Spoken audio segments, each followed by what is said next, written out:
हमारी तालियां बंद नहीं होनी चाहिए, तालियों की गड़गड़ाहट चलनी ही चाहिए। ब्रदर राजेंद्र दुबे, ब्रदर प्रदीप भट्टाचार्य जी, brother CVLN Prasad ji, doctor Saurabh आर्य जी, सुनीता दीदी, भ्राता मधुकर द्विवेदी जी, सबसे निवेदन है आप मंच पर आए, अपना आसन ग्रहण करें। हम सभी करतल ध्वनि से उनका अभिवादन करेंगे, अभिनंदन करेंगे।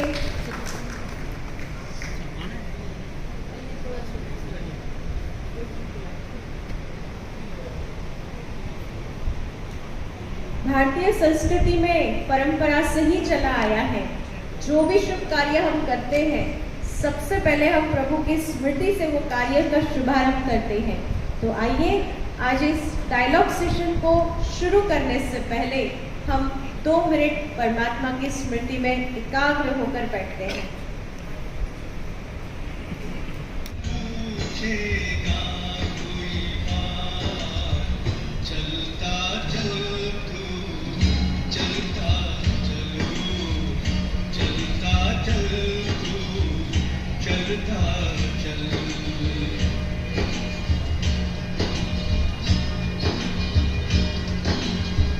सतयुग त्रेता द्वापर कलयुग,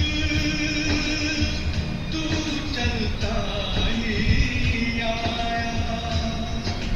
देव तुल्य था तेरा जीवन, कौड़ी जैसे बनाया। सत्य के पथ पर तू चलता चल, पकड़ के हाथों में शिव का हाथ। चलता चल तू, चलता चल।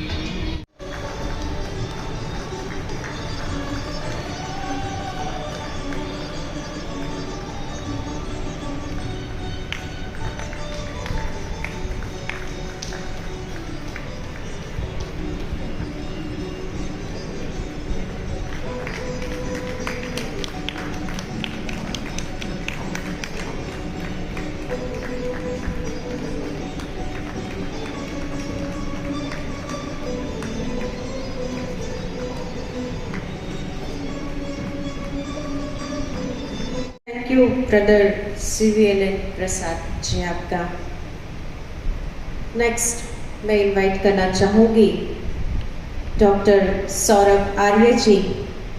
आप सत्यार्थ ग्रुप भारत के राष्ट्रीय अध्यक्ष हैं, national press club of India आप उनके राष्ट्रीय प्रवक्ता हैं, सुकीर्ति सत्यार्थ टाइम्स के आप एडिटर इन चीफ हैं, स्वर्णकार सेवा परिषद केंद्रीय प्रबंधक समिति भारत के आप राष्ट्रीय महामंत्री भी हैं, OBC Indian chamber of commerce industries and agriculture के आप स्टेट कोऑर्डिनेटर एवं अनुमोदित ministry of corporate affairs Bharat सरकार हरियाणा की केंद्रीय आर्य युवक परिषद जिला यमुनानगर के आप अध्यक्ष भी रह रहे हैं। संस्थागत रूप से समाज सेवा, राष्ट्र सेवा, सुदीर्घ हिंदी सेवा, वैदिक यज्ञ एवं प्रचार प्रसार सेवा, पत्रकारिता सेवा, राष्ट्रीय एवं प्रांतीय महासम्मेलन संयोजन सेवा, सत्यार्थ विचार सेवा हेतु आपने अपना जीवन समर्पित किया हुआ है। भ्राता जी को भी कई सारे अवार्ड से नवाजा गया है, उसमें से delete south western American university world greatest record gold medal award, राष्ट्रभाषा गौरव, भारत गौरव अवार्ड, भारतीय भाषा रत्न, समाज सेवी अवार्ड, साहित्य मार्तंड पुरस्कार, national record holder pride award, Bhagwan Buddha national philosophy award, Ayodhya film festival सम्मान, समाज वर्ण स्वर्ण पदक सम्मान, इंडियन बुक ऑफ रिकॉर्ड द्वारा इंडियन गोल्ड मेडल अवार्ड जैसे और भी बहुत सारे अवार्ड आपको नवाजे गए हैं। भ्राता सौरभ आर्य जी, बहुत बड़ी एक जिम्मेदारी होती है, तो उसमें कुछ पंक्तियां भी रहेंगी, कुछ संबोधन भी रहेगा, संस्कृत का उच्चारण भी रहेगा और मैं अपनी बात को व्याख्यान के रूप में आपके समक्ष साझा भी करूँगा। एक बार सभी बैठ जाएं, बिल्कुल सीधे होके। ओम अस्तो मा सद्गमयः तमसो मा ज्योतिर्गमयः मृत्योर्मा मृतंगमयः। ओम शांति शांति शांति। हमारे लिए बड़े गर्व का, गौरव का और हर्ष का विषय है कि प्रजापति ब्रह्मा कुमारी ईश्वरीय विश्वविद्यालय माउंट आबू के इस बहुत सुंदर वातावरण में हम सभी मीडिया प्रतिनिधियों के लिए इतनी सुंदर व्यवस्था, इतनी सराहनीय व्यवस्था, इतनी अनुकरणीय व्यवस्था जो है प्रबंधक समिति ने की है। आप सभी की ओर से मैं प्रबंधक समिति का हृदय से बहुत बहुत आभार अभिवादन करता हूँ। भारत ही नहीं, देश विदेश की बहुत ही प्रख्यात महान विभूतियां आज इस अंतर्राष्ट्रीय स्तर के राष्ट्रीय मंच पर जिनके सानिध्य में, जिनके बहुत अच्छी गरिमामय उपस्थिति में आज ये कार्यक्रम हो रहा है, उनका मैं बहुत सम्मान करता हूँ, हृदय से अभिनंदन करता हूँ और बहुत बहुत चरण वंदन करता हूँ। विशेष रूप से मेरे पिता तुल्य जिनको मैं साहित्य के क्षेत्र में, काव्य रचना के क्षेत्र में, लेखन के क्षेत्र में, वक्तव्य के क्षेत्र में जो है विषम पिता के रूप में बहुत सम्मान करता हूँ, हमारे परम पूज्य डॉक्टर योगेंद्र नाथ अरुण जी, आपका बहुत बहुत सानिध्य है और बहुत बहुत आभार अभिवादन। आपके चरणों में हमने हिंदी के क्षेत्र में बहुत अच्छी पिछले कई वर्षों से शिक्षा ली है, तो मैं हृदय से आपका बहुत मान सम्मान करता हूँ। मैं अपनी बात को रख रहा हूँ। जैसे ही इस कॉन्फ्रेंस हॉल में हम अंदर एंट्री की तो कुछ लोग जो यहाँ सहभागिता और प्रतिनिधित्व करने के लिए आए, उनके मन में एकदम से विचार हुआ कि कॉन्फ्रेंस हॉल में संख्या बहुत कम है, कुर्सियां खाली हैं, उतनी भीड़ नहीं है। मतलब भाई भी एंटर हो ही रहे थे, साथ ही एकदम से अंदर उनके विचार उत्पन्न हुआ। स्वामी विवेकानंद जब एक सभा में गए, बहुत लोगों की संख्या थी, पूरा पंडाल भरा हुआ था, स्वामी विवेकानंद ने कुछ नहीं बोला। अगले दिन फिर गए, उसमें संख्या आधी रह गई, स्वामी विवेकानंद ने एक शब्द भी नहीं बोला। तीसरे दिन जब वो गए तो संख्या नाम मात्र ही थी, बहुत गिने चुने ही लोग थे, तो तब उन्होंने अपना बहुत सुंदर अपना व्याख्यान दिया गया, सभी ने सराहा, सब कुछ हुआ। तो उनके साथ एक सेवक रहता था, उनके मन में एक प्रश्न उत्पन्न हुआ कि स्वामी जी, आपने पहले दिन जिस दिन बहुत संख्या थी उस दिन आपने कुछ नहीं बोला, अपना व्याख्यान नहीं दिया, जबकि लोग कितने लालायित थे आपको सुनने के लिए। फिर दूसरे दिन भी आपने कुछ नहीं बोला, और तीसरे दिन जब गिने चुने लोग थे तब आपने अपना व्याख्यान दिया। तो स्वामी विवेकानंद जी का जवाब सुनेंगे, खास तौर पर मीडिया से जुड़े हुए हैं इसलिए उनका उत्तर आप सुनेंगे, और कितनी बड़ी परिभाषा और कितना बड़ा संदेश कि मुझे इस समाज को, देश को, दुनिया को बदलने के लिए लोगों की भीड़ की आवश्यकता नहीं है। मुझे वो लोग पसंद हैं जो गिने चुने लोग हैं और जो समाज के लिए, देश के लिए, परिवार के लिए अपना चिंतन रखते हैं। तो ये सकारात्मकता, चिंतन, आत्मचिंतन, मौन की व्यवस्था, साधना की व्यवस्था, समाज से जुड़ने की व्यवस्था, लोगों को प्रेरणा देने की व्यवस्था, तो ऐसा चिंतन हमने ये अपने अंदर स्वयं से लाना पड़ेगा। इसके लिए हमें सबसे पहले स्वयं प्रयास करना पड़ेगा। आज इस मीडिया कॉन्फ्रेंस में बहुत राज्यों के लोग यहाँ पर पहुंचे हैं, उन्होंने बहुत बाधाएं झेली हैं, उन्होंने अपने ट्रेन में बहुत सारी ऐसी व्यवस्थाएं देखी हैं, फिर भी उनका लक्ष्य था, उनका उद्देश्य था कि मैंने मीडिया कॉन्फ्रेंस में पहुंचना है और अपने इस सामाजिक दायित्व को और राष्ट्रीय दायित्व को निभाना है।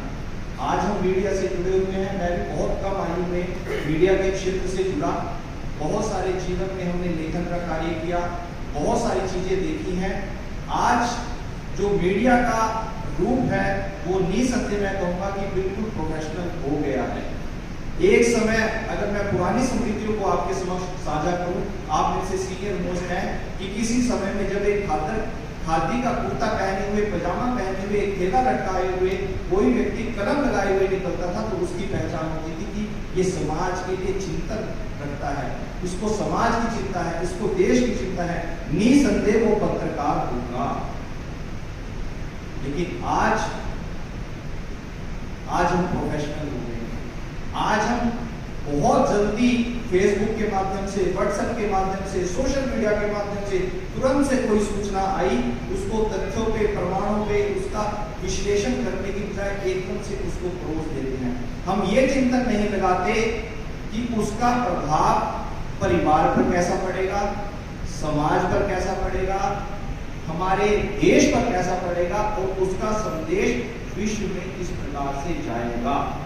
तो आज हमें आपस में इस प्रकार से छोटे छोटे आयोजन, निसंदेह बहुत सुंदर आयोजन है जो अंतरराष्ट्रीय स्तर पर यहाँ ब्रह्मा कुमारी द्वारा किया जाता है, लेकिन ऐसा प्रयास हम मीडिया की जो यूनियंस बनी हुई हैं, यूनिट्स बनी हुई हैं, वो छोटे छोटे आयोजन इस प्रकार से अपने क्षेत्रों में करें ताकि सामूहिक प्रयास से, सामूहिक सहयोग से जो है इसमें एक ऐसा परिवर्तन लाया जा सके जिससे हम समाज की दशा को और समाज की दिशा को हम मीडिया से किसी प्रकार से जो है मीडिया के माध्यम से हम बदल सके। निसंदेह ऐसा संभव है क्योंकि कोई भी कार्य ऐसा नहीं है जो असंभव हो सके।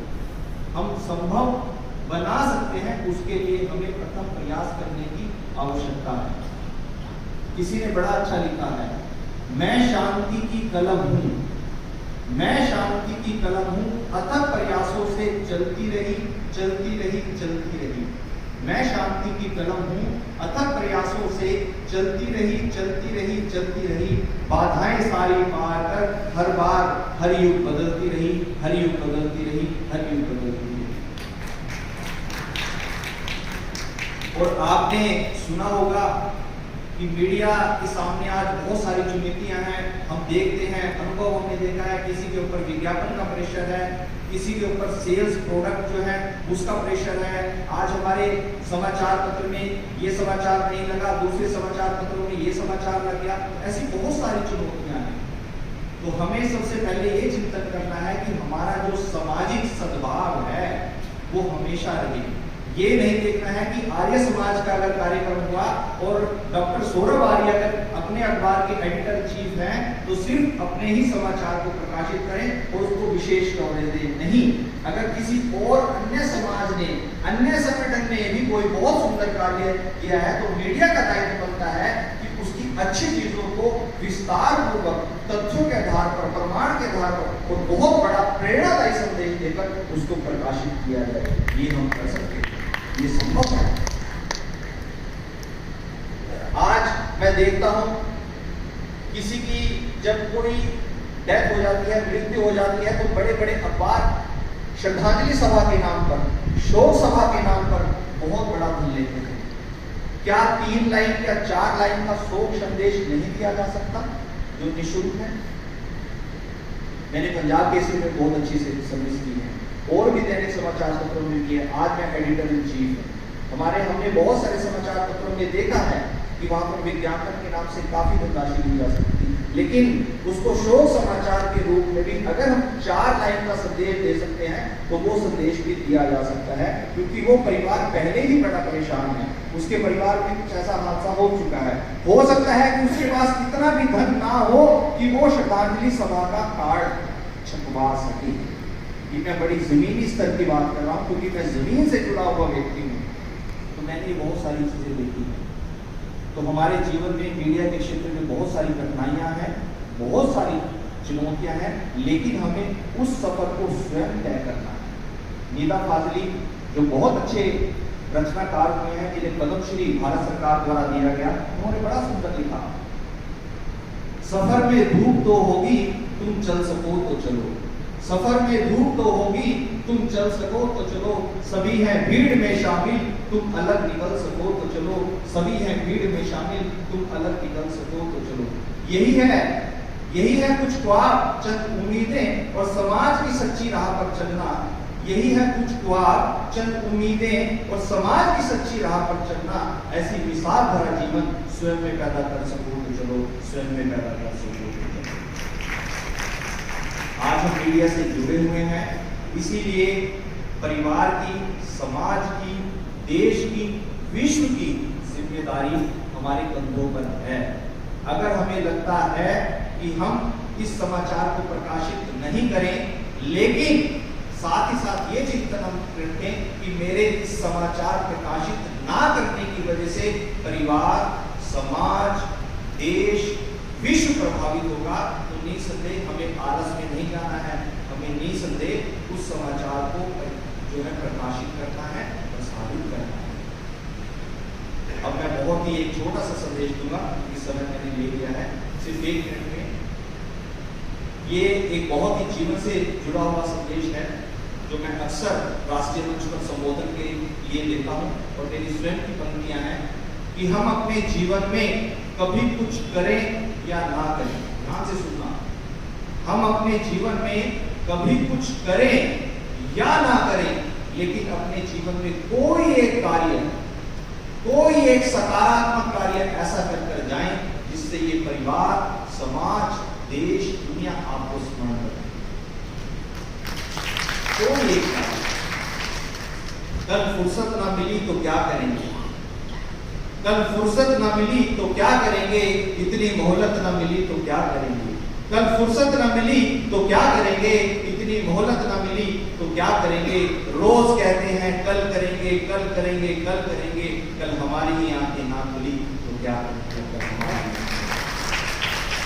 तो मैं आज की इस नेशनल मीडिया कॉन्फ्रेंस के इस सेशन में, इस सत्र के बहुत सुंदर सफल आयोजन के लिए प्रबंधक समिति का और जिनकी गरिमा में उपस्थिति में और जिनके सानिध्य में विशेष रूप से हमारे विषय पितामह जो आज यहाँ मध्य बैठे हैं, मैं हृदय से बड़ा गौरवान्वित महसूस करता हूँ। इनका आशीर्वाद आज मैंने 2 वर्षों के बाद दिया कोरोना के समय में, तो मैं हृदय से अपनी आप सभी को शुभकामनाएं देता हूँ। और सभी मीडिया के जो आज यहाँ सहभागिता और प्रतिनिधित्व करने के लिए आए हैं, आपके सम्मान के लिए सिर्फ यही बात करूंगा कि निसंदेह आपको समाज की और देश की चिंता है, शांति की चिंता है, इसीलिए आज आप यहाँ पर हैं।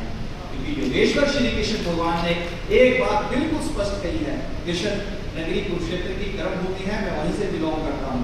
स्पष्ट कहा है योगेश्वर श्री कृष्ण भगवान ने कि शांति का कोई विकल्प नहीं।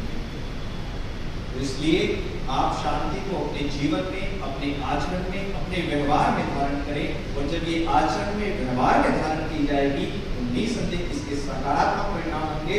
और मीडिया के क्षेत्र में हर जो चिंता और हर चुनौती है उसको हम सहजता से जो है उसका समाधान करेंगे। मैं अपनी बात को यही विराम देता हूँ। हृदय से पुनः शुभकामनाएं, बधाई, धन्यवाद, आभार, अभिवादन। ओम शांति।